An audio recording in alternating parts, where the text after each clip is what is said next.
All right, Danny Kelly is here from the Ringer NFL Draft Show / Ringer Fantasy Football Show. Same show, but different.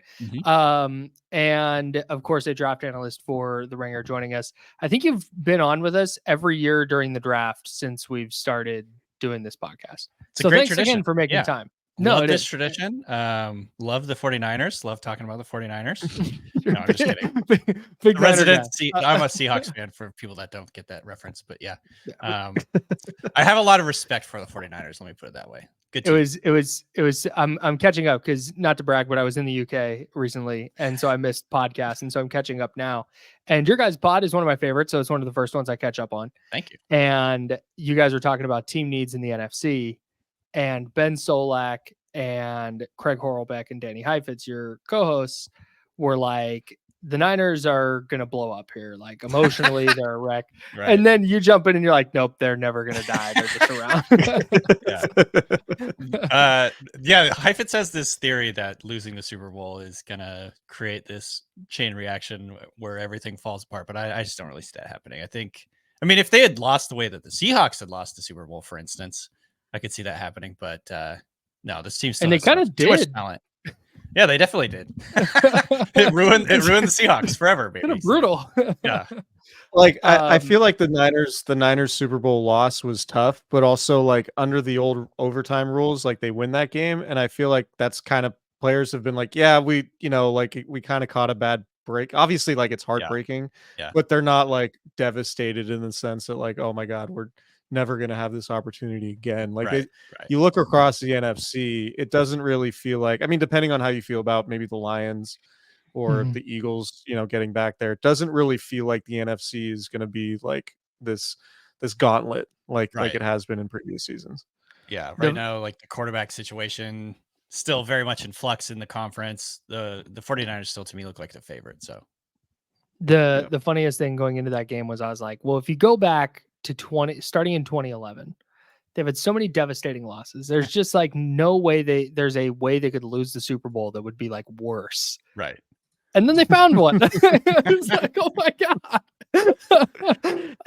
No, but let's look ahead to the draft here. Offensive tackle seems to be the consensus top need for the 49ers. And I don't necessarily disagree with that. I disagree a little bit that they're like a slam dunk going to take a tackle in the first round. Where do you land on? Because I think the Niners are in a tough spot at 31, where a guy like Joe Alt is obviously not falling that far. Olu Fashanu's not falling that far. Troy Fatanu's not falling that. So it feels like they're kind of into this second tier of offensive tackle in this year's draft, right? Where I'm not 100% sure that there's a starting offensive tackle in that second tier. What do you think? I guess, the Kingsley Suamataia from BYU is a guy that I've kind of connected to the 49ers a few times. I think he has potential to be there at that spot. Maybe even in the second round, and he is a guy that I think could develop into a starter in the league. Jordan Morgan for Arizona, another guy that I think is probably, I don't know. He's kind of all over the place in terms of where his projection is. Some people see him as a first rounder. Some people see him as a second rounder. I see him a little bit more as a second rounder. So I think, those two guys in particular stand out to me as the quote unquote second round or second tier tackles. Tyler Guyton from Oklahoma. I think his draft stock is a little bit all over the place right now. It's hard to nail down exactly where he's going to go. He's pretty raw. But physically speaking, top tier athlete, the way he moves is pretty rare. His frame. I think there's going to be teams that certainly like him. So, I think there are some pretty good tier 2 tackles. And I'm not even going to try and say his name, the tackle out of Yale, Kieran. Amageji? Yes, he is. He's also extremely interesting to me, just based on a physical traits point of view. Obviously, he played at a lower level of competition, but 36-inch arms. He moves incredibly easily, so light on his feet, so athletic. He's the type of guy that I would be definitely willing to take a risk on in the second round, or take a gamble on in the second round. And Patrick Paul from Houston, another guy with incredibly long arms and just, the perfect frame to play tackle, but probably just needs a little bit of time to develop.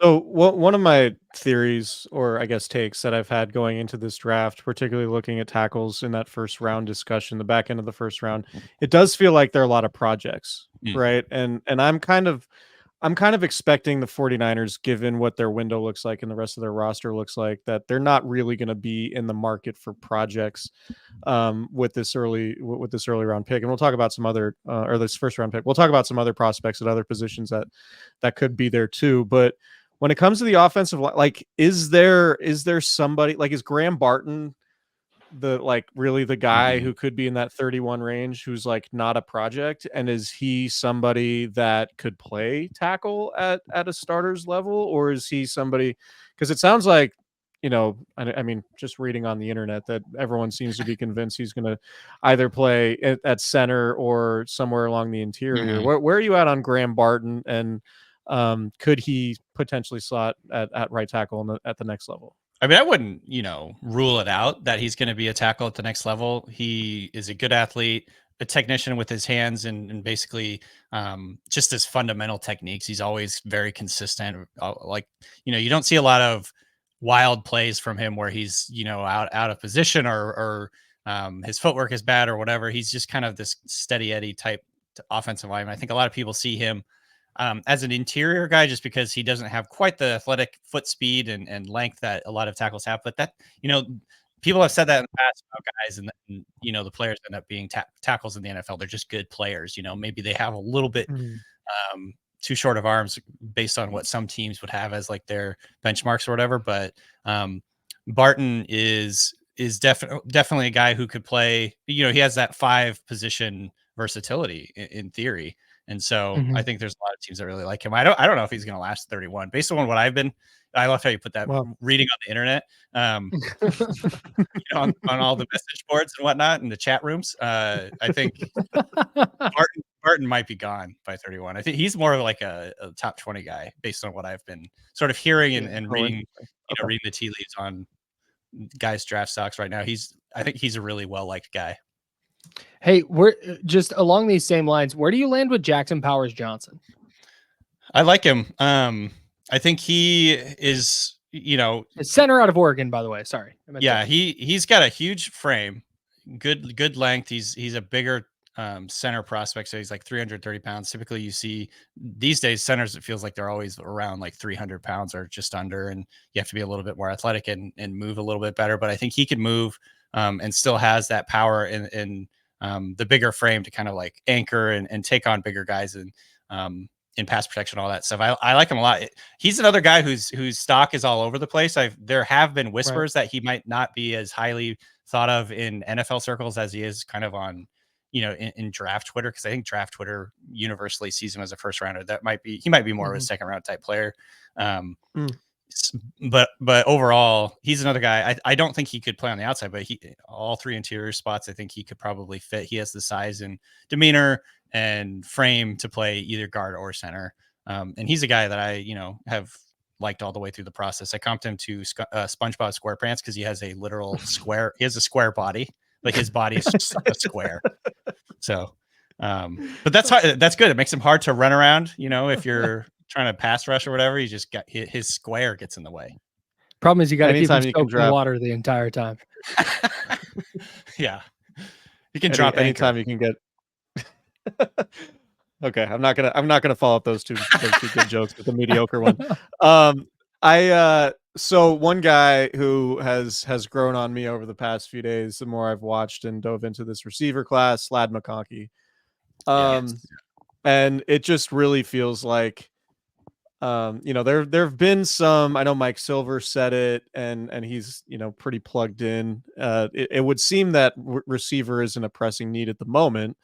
But when you zoom out and look at, life in 2025, when the 49ers could potentially move on from Deebo Samuel and Juwan Jennings potentially signs a contract that the 49ers couldn't afford elsewhere, well, maybe you make up for those absences by drafting a receiver now and hit the ground running a little bit in 2025 with someone like McConkey, who obviously very different from those guys, but could replace them with his production either outside or in the slot, really good route runner, and somebody, again, not a project, right? Like somebody who does Right. feel like he could come in and contribute right away.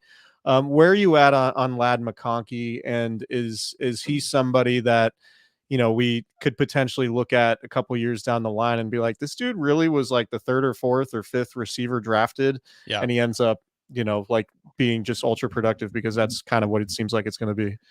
Oh, I can absolutely see that. I think he's one of my favorite receivers in this class. The way he plays. So first of all, he's a good route runner, very good route runner, extremely quick feet.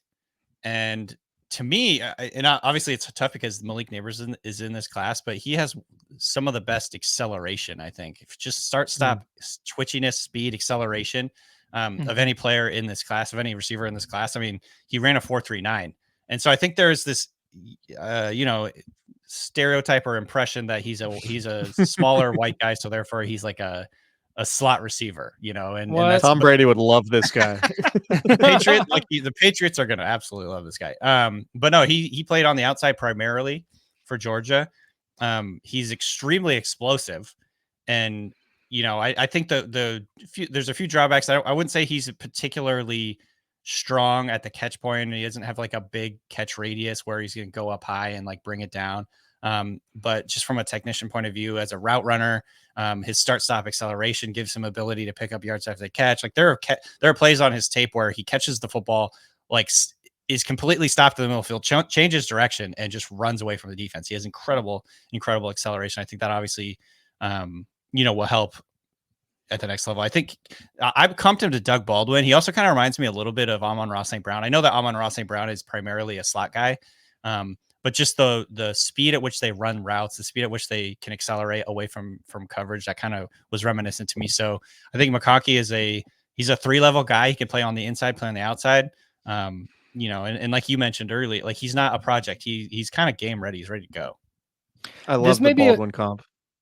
This may be not like, I know that people want comps that are like Hall of Famers, but Doug Baldwin is good as shit.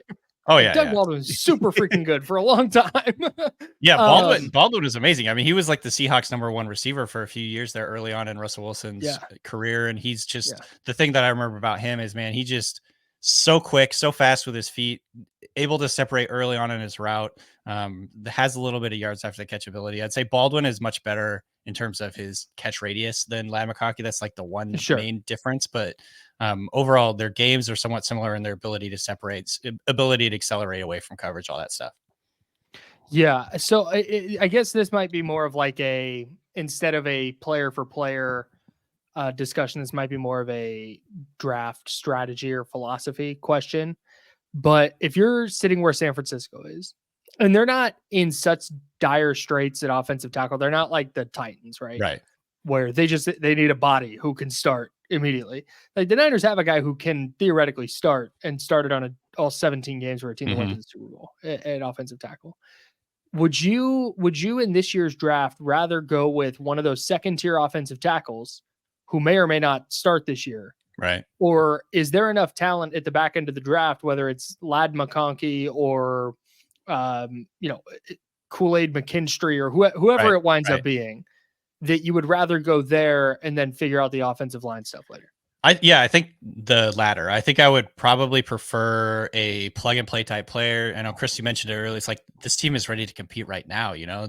Go get somebody that's going to be a contributor right away. I think that, once you get into, offensive tackle 6 or 7 or 8, you're talking more about, project type guys that have clear flaws. That's the reason they're not going to be like top 15 picks.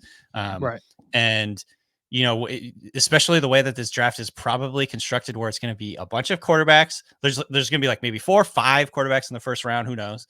Maybe 6. That'd be kind of wild, but it's possible. A bunch of tackles, a bunch of receivers. The defensive guys are probably going to get pushed down more than you think. And so you could have a good corner, like the second or third best corner could fall.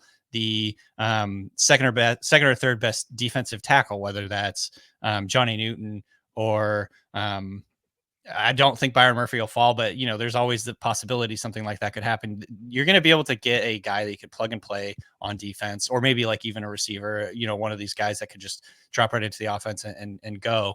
I prefer probably, if I were in your guys' shoes, to go that route, because I don't see like a huge enough difference between, like a Kingsley Suamataya and a guy like, like Patrick Paul, like I mentioned. Like both of those guys are sort of traits-based more developmental type guys. And so that would be the route that I probably would take. Yeah, I'd go for the plug and play right away.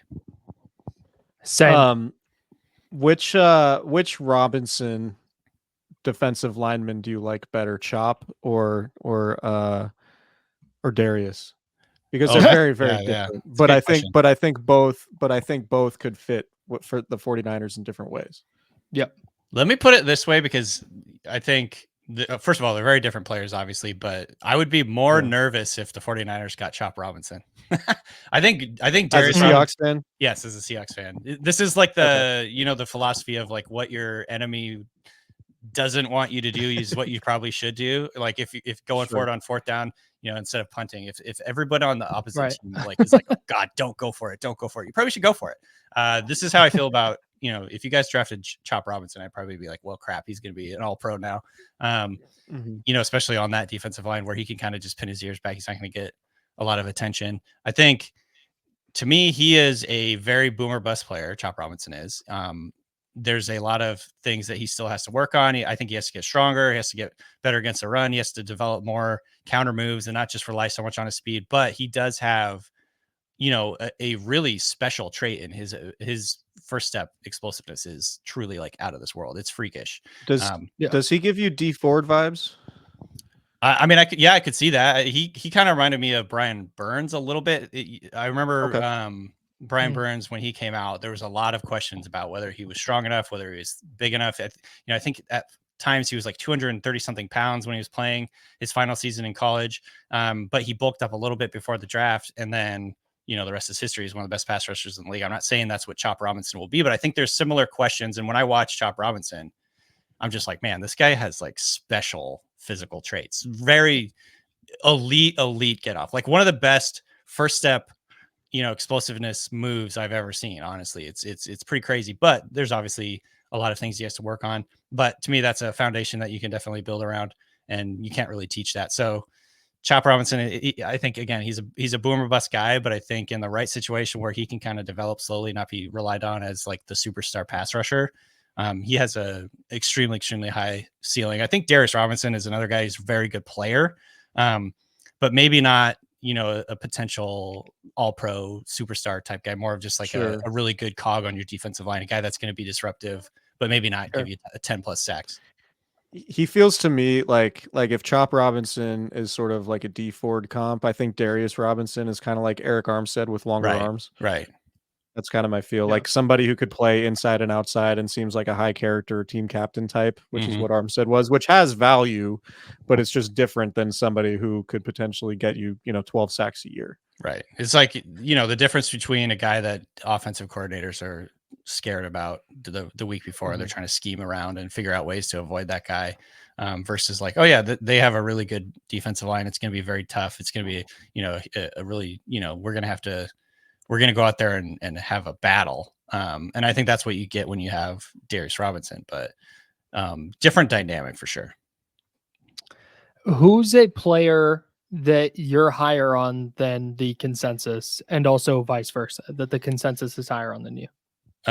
So certainly I'd say I'm higher on Trey Benson, I think, than the consensus. Although I have seen over the last couple of weeks, like a lot of people have him as their RB1 or RB2, but I think early on in the process, I had him as Texas. Like a top. Trey Benson out of Florida State. Jonathan Brooks, I also like. He's out of Texas. But man, Trey Benson, just such explosive traits, such quick feet. He has some pretty special tackle breaking numbers from college. He's just he reminds me a lot of Kenneth Walker. Type of guy who's probably going to be a little bit frustrating at times for fans because he doesn't always pick the right run track. He's kind of, he'll go off of where he's supposed to go, but he's always trying to create these explosive plays. But he can create those explosive plays. He can hit the home run. He has the 4.39 speed, which is exactly what Kenneth Walker ran. And there's still question marks. Like a lot of Seahawks fans are still kind of annoyed with Kenneth Walker because his success rate's not that great, even though he hits a lot of home runs. And I think I could see the exact same thing kind of developing with Trey Benson, where fans are a little frustrated because he probably missed, a 5-yard gain trying to get a 15-yard gain. But overall, I just really like him. I think he's a top 50 player. And, in a pretty weak running back class, he's, my favorite guy for sure. And then you mentioned someone that I'm lower on, or Yeah. The consensus is higher on than you. let's see. That's a good question. Who do you just hate? Who you just? Oh, that's that's a way better. Who do you No, hate? hey, Chris, dude, Chris. Who do you just wish Who nothing are you but just bad out things on? upon? Oh man, that's a good question. Let's see. I'm just looking at my top 100 list here. I guess I'm not quite fully sold on Xavier Worthy. I think, Dude, bro, yeah, go on. I think so. Obviously, he's very fast. We know that. I think we knew that before the combine, but obviously he solidified himself as an all-time combine superstar because he ran the fastest 40 ever. And you can see his speed on tape. It's not like it's fake speed. But I think if you draft Xavier Worthy and you're expecting a really dangerous deep threat, I don't think that's really what he gives you. That's not really his game, or at least it hasn't been yet. I see him more as like a Zay Flowers type of player where he is a little bit messy, not the most precise route runner. He doesn't have a lot of technical nuance as a route runner, but he's just so fast and he's so explosive that you can, throw it to him on screens. You can do little slants and quick throws, get him the ball in space, let him do his thing. He was actually really good at picking up yards after the catch and just making things happen with his legs and his speed. And this is how I'm picturing what Zay Flowers did last year. But then if you want him to be like a very dangerous deep threat, like I just think he's all over the place. He actually wasn't very good as a deep threat last year for Texas. I can't remember off the top of my head, but it was like he had like 6 catches of 20 plus yards. It was like very rare to see him actually get deep and make something happen. Then at the same time, Quinn Ewers is pretty terrible at deep throws, so that was part of it. But I think just overall, the impression or the myth making that we're seeing about Xavier Worthy in terms of like what people will expect him to be is a little bit different than I think what the reality would be. I don't think he's a bad player. But I think he's more of a second round player than a first round player, if that makes any sense. Yeah. And you wish a couple Cooper and I hate him. I have a couple Cooper DeJean questions for you. Okay. Loves Cooper. Does he last to 31? No. And no. Okay. So what do you think his best? Well, I doubt it, but yeah. What do you think his best position is in the league? Because you could make a pretty compelling case that the 49ers could use somebody who could play in the slot and somebody who could play either safety spot.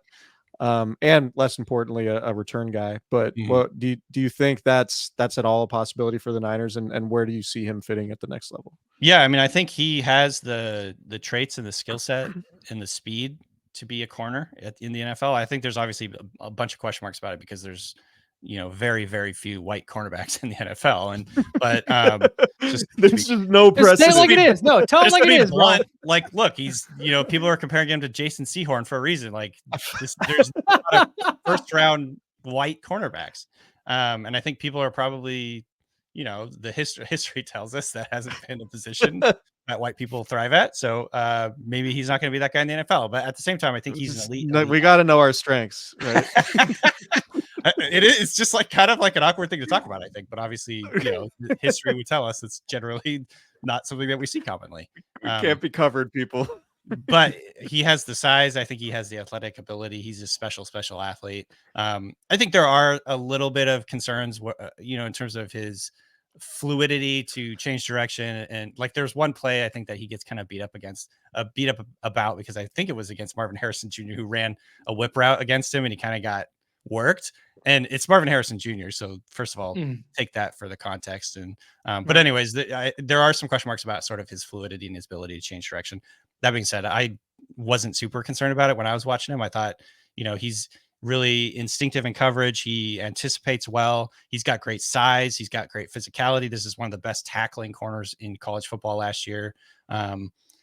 And he has experience playing, I think, over the slot and safety position. So obviously there's going to be a lot of talk about where he's going to play and then at the next level. But I think, try him at corner first, because that's the most valuable position probably that he can play. But I think the other thing is, get him into a defensive secondary that, maybe you can move him around. Maybe you can have him play over the side. Maybe you can use him as a blitzer. Maybe you can use him as a 2-high guy or alert guy or whatever. I think his versatility is a big selling point with him too. Not just the fact that he can play corner, but I think he can play a bunch of different roles in your defense. And I think that makes him definitely very valuable. Where do you land on AD Mitchell? God, he's the most confounding player in this entire draft. Like, truly. Why? Maybe outside the quarterbacks, because the first time I watched him, I was just like, yeah, this guy rules. This guy's the best. I love him. The way he moves, he's so twitchy. He can change direction. He has incredible short area quickness. He's big, he's tall. He can go up and elevate and win at the catch point. There's a lot of things to really, really like about him. I think, what he shows on tape, but it's sort of become a joke that he's the most bottom leftist player in the entire draft in terms of, like, if every single graph or chart I see, he's always way at the bottom and left, which is not where you want to be. You want to be on the top right. Like, right. This is the way data viz works. Like, if you're on the top right, generally that's good. Bottom left, bad. And he is the most bottom leftist of every receiver I have ever seen. Like, so I think from a, yards per team pass attempt and yards per route run, an overall production point of view, like, this is not a first round receiver. This is, generally speaking, over the last 10 years, he would be a massive outlier based on his production. And the other guys that you look at that have had similar production profiles as him and gone in the first or second round have almost universally been busts. There's like DK Metcalf, Terry McLaurin, and then dozens and dozens of other guys that were terrible in the NFL. So he is very, very difficult. It's like, what do you trust? Do you trust the numbers? Do you think or do you trust your eyes saying this guy is for sure going to be an outlier because he's that good? I don't know. I always trust my eval. I have him. Let's see here. I've got him 32nd right now. So right on the edge of the first round. I think he's going to be a top 15 pick, top 16 pick. Whoa. Yeah, there's a lot of talk right now that he's like not getting past the middle of the first round. People, wow, that's crazy. Love him. So I am extremely aware of the outlier nature that he'll have to be a good player in the NFL. But that being said, I loved his tape. I truly loved his tape. So I don't know what to do with him. So with Kyle Shanahan, he's kind of been like, when he looks at receivers, one thing that he really loves is yards after the catch, obviously, right? Yep. But he looks at it like, if you're really good with the ball in your hands and you can make guys miss, then you can be a good route runner. So with AD Mitchell, the yards after the catch numbers are abysmal, but also bottom left. He doesn't way in the bottom left. Yeah, right. But he also like ran just a ton of deep routes. He wasn't a screen guy. Right. So do you have any opinion on like how good or bad he is in terms of yards after the catch? Or is it just something where like Texas kind of knew that wasn't his bag, so that's why they sent him deep as often as they did? I think in that case, the numbers are probably a little bit misconstrued, or they misconstrued or whatever. What's the word I'm looking misleading? For? Misleading. Yes, misleading is the right word. There you go. I don't know if he's necessarily a big tackle breaker, but he clearly has the athletic ability, the speed, the elusiveness, excuse me, the short area burst, all that stuff. Like he shows that as a route runner. So I think there's a world in which being able to pick up yards after the catch is in his bag. It just, like you said, he has not done that. His yards after the catch numbers are abysmal, just like every other number pretty much that he put up over his career. Again, it's like, I don't know what to do with this guy, because when I watch him, I'm like, this guy could be a superstar. Just based on it feels like traits. If Andy, that? If Andy Reid got his hands on him, it would be like he would solve a lot of the Chiefs' issues. 100%. That's that's not, Andy Reid isn't every offensive coach. But I think to your point, though, there are a lot of things that you can talk about as reasons or excuses why his numbers were so bad. And I'm talking like his pure numbers weren't like atrocious, but relative to first and second round receivers over the last 10 years, he's always one of the worst in terms of like a lot of different metrics. And so you could talk about how Quinn Ewers was terrible throwing the ball deep, very inaccurate. Like, I think I saw Ian Hartis talking about, in terms of his unrealized air yards and unrealized yards based on bad throws, it was like 500 something. So obviously that would have helped. Like, he was like worse than like most in the country of like unrealized yards that he probably could have been better. But top right on that graph. Yeah, he would have been in the top right. That's like the one graph we could probably find where he's not the worst of all time. But yeah, I think it's so the way that it utilized him, like you said, he wasn't really asked to be a yard after catch guy. He's like running a lot of vertical routes. Maybe there's a world in which he just turns out to be really awesome in the NFL. I could absolutely see that, and I'm kind of hoping for it. But I'm also very just kind of wary about. There's just so many things screaming at me like this is what a bust looks like. It's just kind of it's hard to reconcile. I don't know what to do with this guy because I love his tape. You think he's going to bust? Yes. That's I think you can say that. I'm allowed to say that he's going to bust. But my co-hosts on my podcast think it's a sexual term, and so they get mad at me when I say that. I mean, it's not, but I mean, yes, but let's be honest. There's a lot of sexual terms in football. He's good. He's a penetrator. He's good. It's a great point. Good with his hands. I was gonna do a whole thing. I was gonna do a whole thing was like two truths, like sexual term or football jargon. And I feel like you could definitely get really far on that. There's a lot of them. You can definitely go deep on that. Yeah. Your last mock draft what has the 49ers taking Nate Wiggins from Clemson? Is that where you're still landing today? I mean, I could see them taking cornerback from Clemson. Yeah, corner. I could see them take I bet they would like Kool-Aid McKinstry if he's still there. McKinstry's a very physical player. I think he would kind of fit the identity that 49ers defense has. So I don't necessarily have, Wiggins written in ink. I think, I don't know. You guys tell me, do you think that they would have a problem with a guy who's 173 pounds, even though he's extremely, extremely athletic, great length, a lot of ball production? 173 pounds is kind of like the thing that worries me. I think he did gain a little bit of weight for his pro day. So he's like up to like 180 or something, but that's still kind of concerning. I don't know about you, Chris, but for me, I don't think they'd take a corner in the first round. They haven't taken a corner earlier than 66th since Kyle Shanahan and John Lynch took over. I just don't know if they value the position that much. Yeah. Tackling is super important for them at that spot. Yeah. So McKinstry, I think, would be probably, because McKinstry I thought was a very strong tackler. He's a good tackler. So he probably would be more realistic. I like him a lot. But yeah, that is interesting with the idea that they haven't really gone high on a quarterback or a cornerback. I guess it just depends on the year or who's still there. But maybe they stick with the trenches. And they've signed. I mean, not that it necessarily matters, but they've signed a lot of corners in free agency. Yeah. We'll get you out of here on this since you're a Seahawks guy and 49ers fans are always keen to know what the Seahawks are going to do. What are the Seahawks doing, and are you excited for the Michael Penix era in Seattle?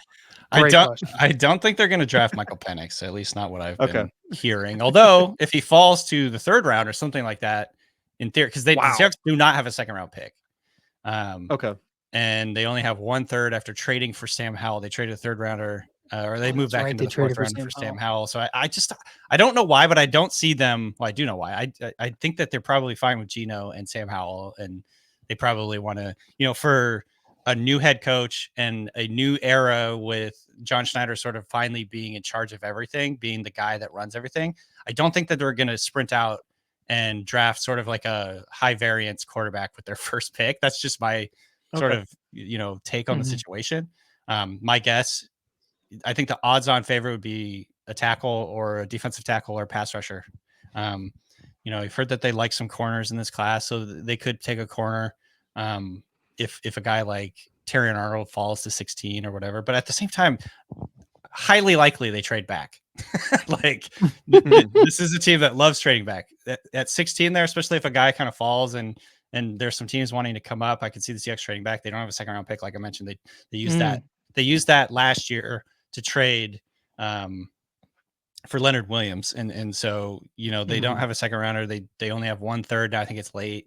So yeah, they need more ammo. It would not surprise me whatsoever if they trade back, try and pick up like a second or third rounder or whatever, a couple more late day 2 picks, and we see them pick like, an offensive lineman or something at like 30. You know what I mean? Like this is going to be probably a boring Seahawks draft. God, yeah, Rashad Penny. Yeah. Danny Kelly, you can check him out. The Ringer Fantasy Football Show and the Ringer NFL Draft Show. There's the same feed. So subscribe to one, you subscribe to both. You don't have to change anything. And NFLDraft.theringer.com is bookmarked for me. There it is, my favorite draft guide on the internet. It's got work from, of course, Danny Kelly, but Danny Heifetz and Ben Solak doing stuff there as well. Mm-hmm. So go ahead and go check that out. It's got mock drafts, rankings, scouting reports, everything you could need. So great job by you, Danny. And, thank you. Appreciate your time, man. Of course, anytime. Thanks for hanging as always, Danny. Absolutely. Can't wait. All right. See you guys. See ya.